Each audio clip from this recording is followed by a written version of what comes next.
Media మిత్రులందరికీ నమస్కారం. ఆలస్యమైనందుకు అందరూ అన్నదా భావించొద్దు.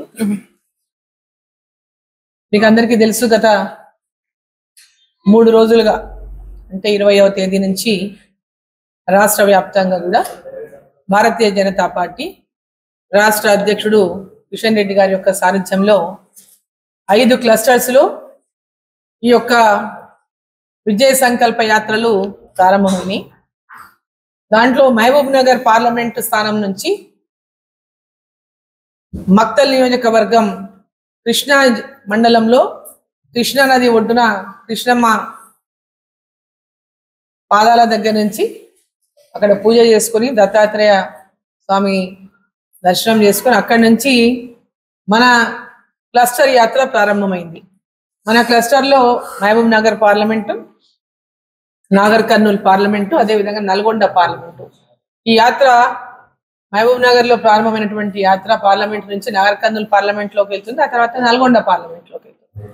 ఈరోజు మహబూబ్నగర్ పార్లమెంట్ లో ఈరోజు లాస్ట్ డే, మహబూబ్నగర్ పార్లమెంట్ లో ఈరోజు లాస్ట్ డే. ఈరోజు సాయంత్రం నాగర్ కర్నూలు పార్లమెంట్ లో ఈ యాత్ర ప్రారంభమవుతుంది మళ్ళీ తిరిగి. సో యాత్ర మక్తల్ నుంచి ప్రారంభమైనటువంటి యాత్ర మక్తల్ నుంచి నారాయణపేట నుంచి దేవరకద్ర నుంచి కొత్తకోట, మహబూబ్ నగర్, కోస్గి, కొడంగల్, నిన్న షాద్ నగర్ కి రాత్రి యాత్ర చేరుకున్నది. మరి ఇప్పుడు షాద్ నగర్ నుంచి యాత్ర బాల్ నగర్, రాజాపూర్, జడ్చర్ల, మిడ్జిల్, ఉర్కొండ ఈ యాత్ర కొనసాగుతుంది. ఆ తర్వాత సాయంత్రం మరి నాగర్ కర్నూలు పార్లమెంట్ లోకి యాత్ర ప్రవేశిస్తుంది. సో యాత్ర ప్రారంభమైనప్పటి నుంచి కూడా, విజయ సంకల్ప యాత్ర ప్రారంభమైనప్పటి నుంచి కూడా ప్రతి గ్రామంలో ప్రతి చోట ప్రజల నుంచి విశేషమైనటువంటి స్పందన ఈరోజు వస్తూ ఉంది. మోదీ గారిని, ఎందుకంటే రాబోయేటటువంటి పార్లమెంటు ఎన్నికల సందర్భంగా భారతీయ జనతా పార్టీ రాష్ట్రంలో యాత్రలను చేపట్టింది.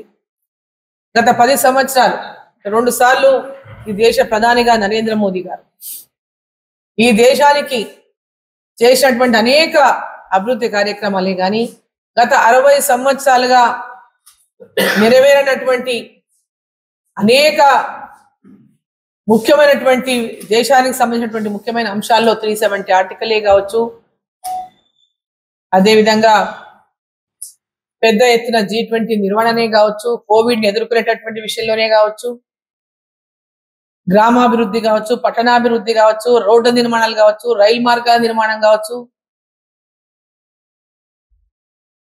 ఈరోజు ఆత్మనిర్భర్ భారత్ కింద ఈ భారతదేశాన్ని మేక్ ఇన్ ఇండియా అంటే విదేశీ నుంచి మనం కొంటున్నటువంటి వస్తువులు ఏవైతే ఉన్నాయో వాటిని తగ్గించి మన ప్రాంతంలోనే, మన దేశంలోనే మనమే ఉత్పత్తులను, అన్ని రకాల ఉత్పత్తులను పెంచుకొని గుండు సూది దగ్గర నుంచి మనం బయట నుంచి ఇంపోర్ట్ చేసుకుంటున్నాం. మరి ఈ దేశంలో పెద్ద ఎత్తున యువత ఉంది, స్కిల్ ఉంది మన దేశంలో ఉన్నటువంటి యువతకి. మరి ఆ స్కిల్ అంతా మనం ఉపయోగించుకొని మన దేశం ప్రపంచ దేశాలకు ఎగుమతి చేసేటటువంటి దేశంగా భారతదేశంలో ప్రొడక్ట్స్ ని, ఉత్పత్తులను తయారు చేసే విధంగా ప్రోత్సహిస్తూ పెద్ద ఎత్తున ఈ దేశాన్ని 2047 కల్లా, అంటే మనకు స్వతంత్రం వచ్చి 100 సంవత్సరాలు పూర్తి చేసుకుంటాం. 2047 అంటే మరొక 23 సంవత్సరాలు పడుతుంది దానికి. ఆనాటికల్లా భారతదేశం ప్రపంచ దేశాల్లోనే, అభివృద్ధి చెందినటువంటి దేశాల్లో మొట్టమొదటి దేశంగా భారతదేశాన్ని ఉంచాలనేటటువంటి తాపత్రయము, ఆ యొక్క ఆలోచన, ఒక విజన్ కలిగినటువంటి నాయకుడు నరేంద్ర మోదీ గారు. వికసిత్ భారత్ అనే నినాదంతో ఇవాళ భారతదేశాన్ని ముందుకు నడిపిస్తా ఉన్నారు. గ్రామాలు అభివృద్ధి చెందినప్పుడే దేశం అభివృద్ధి చెందుతుందనేది ఈరోజు నమ్మినటువంటి వ్యక్తి నరేంద్ర మోదీ గారు ఆ యొక్క ప్రక్రియను ప్రారంభించిండ్రు. ఈరోజు కోవిడ్ సమయంలో కోవిడ్ ఎదుర్కొన్నటువంటి తీరు చూస్తే, మన భారతదేశం కోవిడ్ ఎదుర్కొన్నటువంటి తీరు, నరేంద్ర మోదీ గారు ఏ విధంగా కోవిడ్ మహమ్మారిని మనం ఎదుర్కొన్నాం, మనం కంట్రోల్ చేయగలిగినాం, ఏ విధంగా కోవిడ్ బారిన పడకుండా మన దేశ ప్రజానీకానికి ఉచితంగా వ్యాక్సినేషన్స్ ఇప్పించడము, మన దేశానికే కాకుండా ఇతర దేశాలకు కూడా వ్యాక్సినేషన్ ను మరి సప్లై చేయడము, భారతదేశం ఇవాళ నరేంద్ర మోదీ గారి నాయకత్వంలో మనకంటే ధనవంతమైనటువంటి దేశాలు కూడా ఇవాళ ఆర్థికంగా అతలాకుతలమైనటువంటి సందర్భంలో భారతదేశం యొక్క ఆర్థిక పరిస్థితిని బ్యాలెన్స్ చేసి నిలదొక్కునేలాగా చేసి ఇవాళ భారతదేశంలో ఉన్నటువంటి ప్రజలంతా కూడా దేశమంతా మీరు ఏ దేశానికి పోయినా అక్కడ విపరీతమైనటువంటి ప్రతి ఒక్క వస్తువు రేట్లు పెరిగిపోయినటువంటి పరిస్థితిని చూస్తా ఉన్నాం. ఏ దేశానికి వెళ్ళినా ఊహించినటువంటి రీతిలో ధరల పెరుగుదలను చూస్తున్నాం. మరి అటువంటి క్లిష్టమైనటువంటి పరిస్థితిలో భారతదేశం యొక్క ఆర్థిక పరిస్థితిని నిలకడగా ఉంచి ఈ దేశాన్ని అభివృద్ధి వైపు నడిపిస్తూ ఈ దేశంలో గ్రామీణ ప్రాంతాల్లో ఉన్నటువంటి మహిళలకు కానీ, రైతాంగానికి కానీ, రైతు కూలీలకు కానీ, కుల వృత్తుల వారికి కానీ, యువతకు కానీ, ఎస్సీ ఎస్టీలకు కానీ అన్ని వర్గాలు ఈ వర్గం అనకుండా ప్రతి ఒక్కరికి కూడా ఈ యొక్క అభివృద్ధి ఫలాలు అందించాలనేటటువంటి లక్ష్యంతో నరేంద్ర మోదీ గారి ప్రభుత్వం పనిచేస్తా ఉంది. తెలంగాణలో అధికారంలో భారతీయ జనతా పార్టీ లేకపోయినప్పటికీ తెలంగాణ రాష్ట్రానికి గత 10 సంవత్సరాల్లో 9 లక్షల దాదాపు 10 లక్షల కోట్లకు పైగా రూపాయలను తెలంగాణ రాష్ట్ర అభివృద్ధి కోసం ఖర్చు పెట్టింది.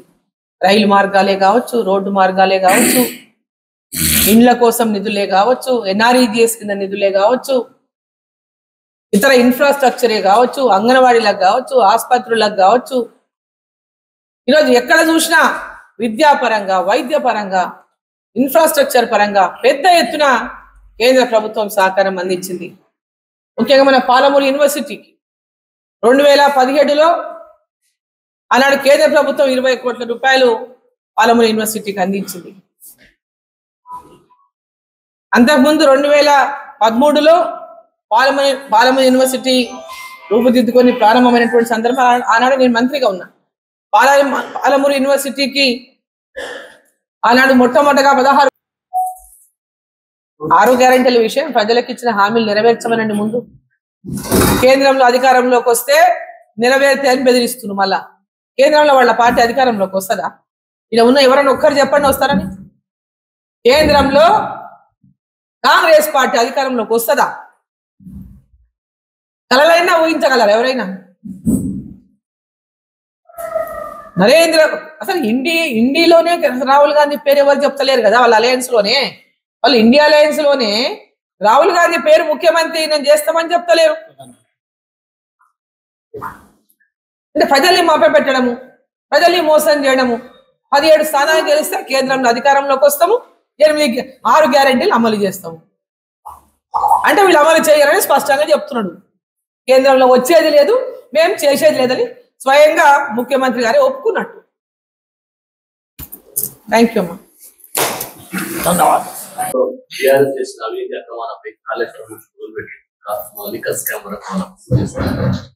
ఇప్పటి వరకు కేంద్ర ప్రభుత్వం ఎందుకు చర్యలు తీసుకోలేదు? ప్రజలు చాలా మంది సంశయంగా మాట్లాడుతున్నారు.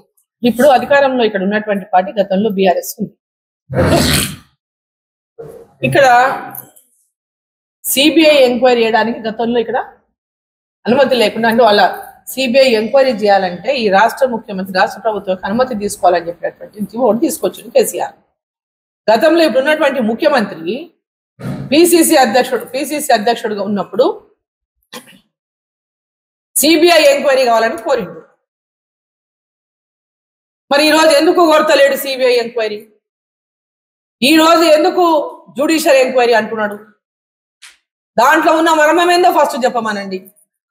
భారతీయ జనతా పార్టీ దీనికోసం సిద్ధంగా ఉంది. రాష్ట్ర ప్రభుత్వం దీంట్లో చేయాల్సినటువంటి సహకారం కూడా ఉంటుంది. దాన్ని సహకరించమని చెప్పండి. ఈ రాష్ట్ర ప్రభుత్వాన్ని సహకరించమని చెప్పండి.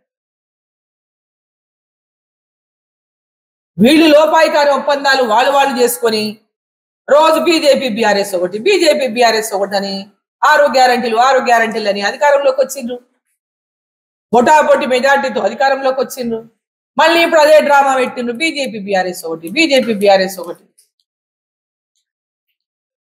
వాళ్ళు గెలవడానికి ఏం చెప్తారో చెప్పాలి కానీ వాళ్ళిద్దరు లోపాయికారి ఒప్పందం పెట్టుకొని బీజేపీ బీఆర్ఎస్ ఒకటి ఇన్నిసార్లు చాలా స్పష్టంగా చెప్పినారు. స్వయంగా ప్రధానమంత్రి చెప్పిన తర్వాత కూడా మళ్ళీ ఇక్కడ అబద్ధం ప్రచారం చేయడం అనేది వాళ్ళది అంటే వాళ్ళ యొక్క ఔన్నత్యం ఏదో దీంట్లోనే అర్థమవుతుంది. భారతీయ జనతా పార్టీకి ఎవరితో పొత్తుండదు, ఎవరితో కలిసి లేదు, ఎవరితో కలవదు. ఒప్పందం గతంలో ఎవరికి ఉంది బీఆర్ఎస్ కాంగ్రెస్ పార్టీ కలిసి పోటీ చేసిన గతంలో కలిసి అధికారాన్ని పంచుకునే కేంద్రంలో రాష్ట్రంలో వాళ్ళిద్దరూ అన్నదమ్ముల్లాగా నడిచిండ్రు చాలా కాలం. ఇప్పుడు దాని పక్కన పెట్టి ఆ లోపాయికారి ఒప్పందం వాళ్ళు పెట్టుకొని అధికారంలోకి వచ్చి మళ్ళీ బీజేపీ టిఆర్ఎస్ పొత్తు అని మళ్ళీ కొత్త రూమర్స్ మొదలుపెట్టింది. అంటే ఇట్లాంటి చిల్లర రాజకీయాలు దయచేసి మానుకోవాలి. ఇట్లాంటి చీప్ పాలిటిక్స్ చేసి గెలవాలనుకోవడం చేతకాంతనం అంటారు. ఈ జిల్లా అభివృద్ధి కోసం పాటుపడుతున్నాం. విమర్శించే వాళ్ళు ఒకసారి ఈపు చూసుకోవాలి. వాళ్ళ ఈపు చూసుకొని ఇంకొకరిని విమర్శించితే మంచిది. రాజకీయపరమైనటువంటి సరే పార్టీల పరంగా రాజకీయంగా విమర్శించాలి కాబట్టి మేము విమర్శిస్తున్నాము, ఏదో టార్గెట్ చేయాలి కాబట్టి మేము టార్గెట్ చేస్తున్నాము, దాంతో మేము సంతృప్తి పడతామంటే సంతృప్తి పడండి, తప్పలేదు. కానీ ప్రజలు వాస్తవాలు ఈ జిల్లా ప్రజలకు అందరికీ తెలుసు. ఎవరు జిల్లా అభివృద్ధి కోసం చిత్తశుద్ధితో పనిచేసిండ్రో పని చేస్తున్నారో ఈ జిల్లా రైతులకు ముందు ఒక భరోసా ఇవ్వండి. ఎప్పట్లోగా మీరు జిల్లా ఉన్న రైతాంగానికి అంతా ప్రతి ఎకరాకు సాగునీళ్ళు ఇస్తారో చెప్పండి. ఒక అవకాశం, గొప్ప అవకాశం రేవంత్ రెడ్డి గారికి వచ్చింది. ఎవరు ఊహించని అవకాశం వచ్చింది. గారెల బుట్టలో పడ్డాడు. మరి ఆ గారెల బుట్టలో పడినప్పుడు మనం ఆ గారెలు తినుకుంటా కూర్చోకుండా జిల్లాకి ఏం చేయాలో ఆలోచన చేయాలి. మన జిల్లాకి అవకాశం వచ్చింది. ఈ అవకాశాన్ని పూర్తిగా సద్వినియోగం చేసుకోవాలి. ఒక నియోజకవర్గం అనే కాకుండా పూర్తి వెనుకబడిన జిల్లా, కరువులు జిల్లా, ఉపాధి కోసం ఎక్కడెక్కడో బతకరించబోయేటటువంటి జిల్లా. ఈ జిల్లాల యువతకు ఉపాధి కోసం మనం ఏం చేయాలి, రైతులకు ప్రతి ఎకరాకు నీళ్ళు ఎట్లు ఇవ్వాలి, రాజకీయాలకు అతీతంగా జిల్లాలో అందరినీ కలుపుకొని ఈ ప్రాంత అభివృద్ధి కోసం కృషి చేయాలని చెప్పి నేను సందర్భంగా కోరుతున్నా. ఈ కేంద్ర రాష్ట్ర ప్రభుత్వాల యొక్క సమన్వయంతోనే రాష్ట్రం అభివృద్ధి సాధ్యమవుతుంది. కేంద్ర ప్రభుత్వాన్ని, ప్రధానమంత్రిని అడ్డగోలుగా విమర్శించడం కాదు, అడ్డగోలుగా తిట్టి బీఆర్ఎస్ పార్టీ ప్రజల యొక్క ఆగ్రహానికి గురైన విషయాన్ని ఒకసారి గుర్తు చేసుకోవాలి కాంగ్రెస్ పార్టీ వాళ్ళు అని చెప్పి సందర్భంగా నేను తెలియజేస్తా ఉన్నా. ఈరోజు తెలంగాణ రాష్ట్రంలో అధికారంలోకి వచ్చినటువంటి కాంగ్రెస్ పార్టీ నాయకులు కేంద్రం, ముఖ్యంగా మన పాలమూరు రంగారెడ్డి ప్రాజెక్టు విషయంలో కేంద్రం జాతీయ హోదా ఇవ్వలేదు, డికే అరుణ గారు దాన్ని కేంద్రం నుంచి ఏం తెచ్చారు, ఏం చేశారు అనేటటువంటి విధంగా వాళ్ళు మాట్లాడటం అనేది ఏమాత్రం కూడా సమంజసం కాదని చెప్పి సందర్భాన్ని నేను తెలియజేస్తాను. రాజకీయాలు చేయండి, ఇబ్బంది లేదు. కానీ రాజకీయాలు చేసేటప్పుడు మనం ఏం చేసామో తెలుసుకొని ఇతరుల మీద ముద్ర చదాలి. పాలమూరు రంగారెడ్డి విషయంలో మరి ఈనాడు మాట్లాడుతున్నటువంటి వాళ్ళు ఆనాడు ఎక్కడున్నారు? పాలమూరు రంగారెడ్డికి ప్రాజెక్టు కోసం కానీ, ప్రాజెక్టు కావాలని కానీ ఆనాడు రేవంత్ రెడ్డి గారు వేరే పార్టీలో ఉండొచ్చు కాక, వేరే పార్టీలో ఉన్నా ఆయన ఎమ్మెల్యే శాసనసభ్యుడిగా ఉన్నాడు వాళ్ళ. కానీ ఏ రోజు పాలమూరు రంగారెడ్డి కోసం ఒకనాడు ఉద్యమం చేయలేదే, ఒకనాడు దానికి కావాలని పెద్ద ఎత్తున పోరాటాలు చేయలేదే. తెలంగాణ ఉద్యమం సమయంలో, తెలంగాణ రాష్ట్రం ఏర్పడ్డ తర్వాత కూడా విభజన చట్టంలో ఏవేవి పెట్టాలని పెద్దలందరూ మాట్లాడి నిర్ణయం చేసిన సందర్భంగా పాలమూరు రంగారెడ్డిని కూడా జాతీయ ప్రాజెక్టును చెయ్యాలి, జాతీయ హోదాను కల్పించాలని ఆ విభజన చట్టంలో పొందుపరచాలని ఆ రోజు పెద్ద ఎత్తున ఒత్తిడి తీసుకొచ్చినప్పటికీ కూడా దాన్ని ఆ రోజు పొందుపరచలేకపోయింది. ఈరోజు రాజకీయ విమర్శలు చేయాలంటే నేను కూడా చేయగలను. మరి ఆనాడు కాంగ్రెస్ పార్టీ ఎందుకు చేయలేదు, ఈ రోజు ఎందుకు మాట్లాడుతుంది? రాజకీయం కాదా ఇది? జాతీయ హోదా కల్పించలేకపోవడం అనేది పాలమూరు రంగారెడ్డికి ఆనాడు జిల్లాలో పెద్ద ఎత్తున ఉన్నటువంటి రిటైర్డ్ ఇంజనీర్స్ ఫోరం పాలమూరు జిల్లా, దాంతో డెవలప్మెంట్ ప్రారంభమైన తర్వాత 2017 తెలంగాణ ప్రభుత్వం వచ్చినాక నామమాత్రంగా నిధులు ఇచ్చింది జీతాలకు. ఆ తర్వాత ఏదో నామమాత్రంగా 2 కోట్లు 3 కోట్లు ఇచ్చింది తప్ప పెద్ద ఎత్తున పాలమూరు యూనివర్సిటీ కోసం మరి అక్కడ ఉన్నటువంటి ఫ్యాకల్టీకి కానీ, ల్యాబ్స్ కానీ, హాస్టల్స్ కోసం కానీ పెద్ద ఎత్తున ఎలాంటి డెవలప్మెంట్ కూడా పెద్ద ఎత్తున బీఆర్ఎస్ ప్రభుత్వం నాడు దృష్టి పెట్టలేదు. మరి ఈనాడు కేంద్ర ప్రభుత్వం నరేంద్ర మోదీ గారి సారథ్యంలో దేశవ్యాప్తంగా 26 యూనివర్సిటీలకు నిధులు ఇచ్చింది. మన పాలమూరు యూనివర్సిటీకి 100 కోట్ల నిధులను మరి మొన్న ప్రధానమంత్రి ఉच्चतर శిక్షా అభియాన్ కింద మరి 100 కోట్లను మరి పాలమూరు యూనివర్సిటీకి శాంక్షన్ చేసింది. ఇవాళ అభివృద్ధి పరంగా చూసుకుంటే విద్యాపరంగా కానీ వైద్యపరంగా ప్రతి ఒక్క పిహెచ్సిలలో డెవలప్మెంట్ కు నిధులు ఇస్తా ఉంది. ఏరియా హాస్పిటల్లో NRHM కింద నిధులు ఇస్తా ఉంది. గ్రామీణ ప్రాంతాల్లో అనేక అభివృద్ధి కార్యక్రమాలకు ఈరోజు నిధులు ఇస్తా ఉంది.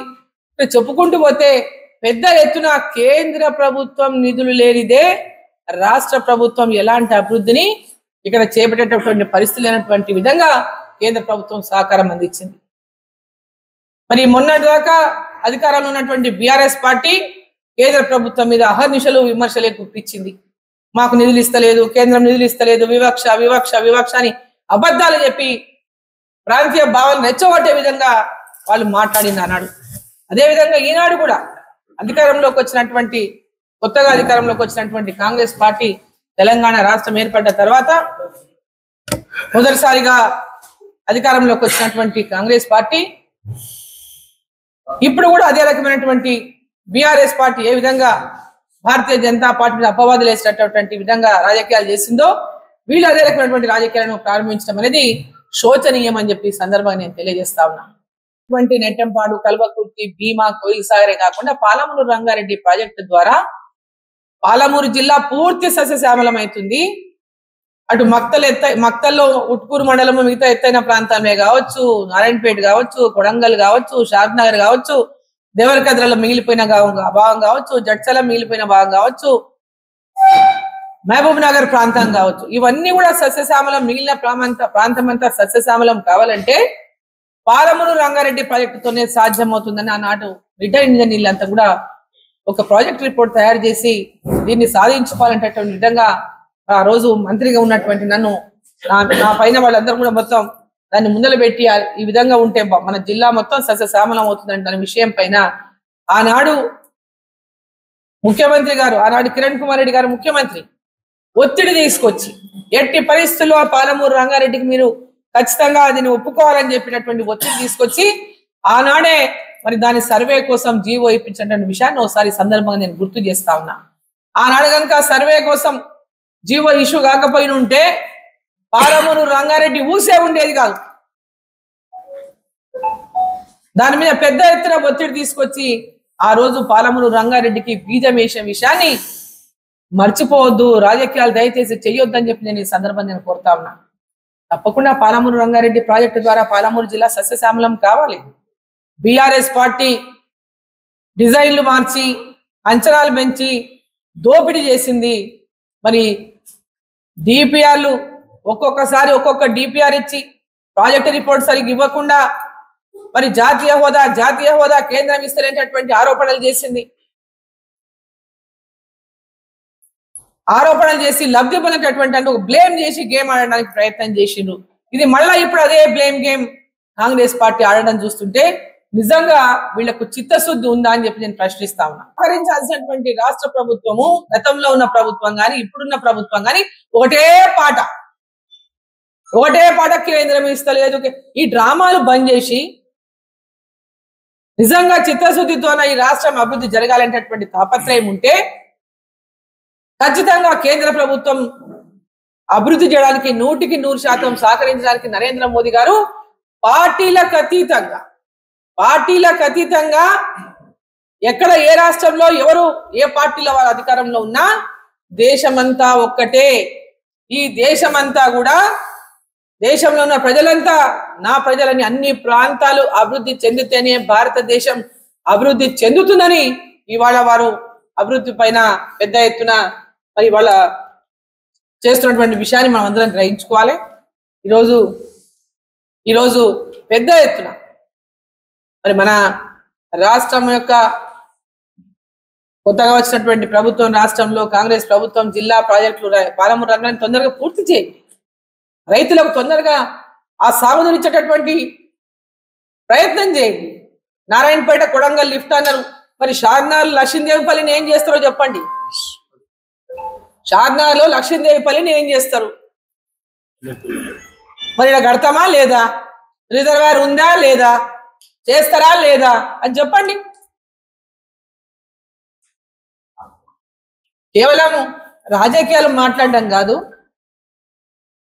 వ్యక్తుల పైన విమర్శలు చేయడం కాదు, వాస్తవంగా నన్ను విమర్శించేటటువంటి శక్తి గాని స్థాయి గాని అర్హత గాని మామునా జిల్లా నాయకులకు గాని ఇంకొకరికి గాని ఎవరికి లేవని చెప్పి నేను తెలియజేస్తా ఉన్నా. ప్రజల కోసం, రైతుల కోసం, జిల్లా అభివృద్ధి కోసం అహర్నిశలు పదవి ఉన్నా పదవి లేకున్నా జిల్లా అభివృద్ధి కోసం కృషి చేస్తా ఉన్నా. ఈ ప్రాంత రైతుల అభివృద్ధి కోసం కృషి చేస్తా ఉన్నాం. పాలమూరు రంగారెడ్డి మీద చిత్తశుద్ధి ఉందా? వీళ్ళు పాలమూరు రంగారెడ్డి ప్రాజెక్టు కోసం కేంద్ర జలవనరుల శాఖ మంత్రి గారిని కలిసి వచ్చింది. ఎవరు? ఉత్తమ్ కుమార్ రెడ్డి గారు, ఇరిగేషన్ శాఖ మంత్రి గారు, ముఖ్యమంత్రి రేవంత్ రెడ్డి గారు వాళ్ళంతా పోయి కలిసి వచ్చినారు. జాతీయ హోదా కల్పించాలని. జాతీయ హోదా గురించి మంత్రి గారిని కలిసినప్పుడు మంత్రి గారు చాలా స్పష్టంగా చెప్పిన విషయం వీళ్ళు బయట వచ్చి చెప్పారు. 60% నిధులు మేము ఆ ప్రాజెక్టుకి ఇస్తాము, మీరు సరైనటువంటి దీన్ని పంపించండి, మొత్తం ప్రాజెక్ట్ రిపోర్టును 60% నిధులు మేము తప్పకుండా కేంద్ర ప్రభుత్వం నుంచి ఇస్తామన్నారు అని స్వయంగా ఇరిగేషన్ శాఖ మంత్రి ఉత్తమ్ కుమార్ రెడ్డి వచ్చి బయట మీడియా ముందు మాట్లాడిన విషయాన్ని ఒకసారి నేను గుర్తు చేస్తున్నా. మరి ఇదేం రాజకీయం? జాతీయ హోదా ఇవ్వాలి, జాతీయ హోదా. ఈ డ్రామాలు బంద్ చేయండి. డ్రామాలు బంద్ చేసి చిత్తశుద్ధితో పాలమూరు జిల్లా కోసం పనిచేయండి. ఈరోజు పాలమూరు జిల్లా అభివృద్ధి కావాలంటే ఖచ్చితంగా కేంద్రంలో నరేంద్ర మోదీ ప్రభుత్వం సహకారం ఖచ్చితంగా అవసరం. ఈ యొక్క జిల్లా ప్రాజెక్టుల కోసం కావచ్చు, వైద్యపరంగా, విద్యాపరంగా, రోడ్ల పరంగా, ట్రైన్ల పరంగా, రైల్వే మార్గాల పరంగా వీటన్నిటి కూడా కేంద్ర ప్రభుత్వం సహకారం లేదే రాష్ట్ర ప్రభుత్వం ఏమీ చేసినటువంటి పరిస్థితి లేదు. కేంద్ర ప్రభుత్వం శాంక్షన్స్ ఇచ్చినటువంటి వాటికి కూడా రాష్ట్ర ప్రభుత్వం ల్యాండ్ అక్విజిషన్ చేయక, రాష్ట్ర ప్రభుత్వం యొక్క షేర్ ని వాళ్ళు ఇక్కడ అందించలేక అనేక ప్రాజెక్టులను ఇవాళ పెండింగ్ లో పెట్టిన విషయాన్ని కూడా ఒకసారి గుర్తు చేసుకోవాల్సినటువంటి అవసరం ఉందని చెప్పి తెలియజేస్తా ఉన్నా. కేంద్ర ప్రభుత్వం పెద్ద ఎత్తున స్టేట్ హైవేలను నేషనల్ హైవేలుగా మార్చింది, సింగిల్ రోడ్లను డబుల్ రోడ్లుగా మార్చింది. మన జిల్లాలోనే పెద్ద ఎత్తున రోడ్లు, హైవే మార్గాలు పనులు నడుస్తున్నాయి. మహబూబ్నగర్ చించోలి రోడ్డు కావచ్చు, అదేవిధంగా జడ్చల నుంచి రాయచూర్ రోడ్డు కావచ్చు, అదేవిధంగా ఇంకా అనేక రోడ్లు, అటు కొల్లాపూర్ రోడ్డు కావచ్చు, శంషాబాద్ రోడ్డు కావచ్చు. ఈరోజు ఎటు చూసినా కూడా అభివృద్ధి అనేది ఎప్పుడు సాధ్యమవుతుంది? రవాణా సౌకర్యం మెరుగుపడినప్పుడే. రోడ్డు మార్గాలు కానీ, రైలు మార్గాలు కానీ ఇవి ప్రధానం. ఒక ప్రాంతం అభివృద్ధి చెందాలంటే వాటిపైన ఈరోజు పెద్ద ఎత్తున కేంద్ర ప్రభుత్వం ఫోకస్ చేసి వాటి అభివృద్ధిని చేస్తా ఉంటే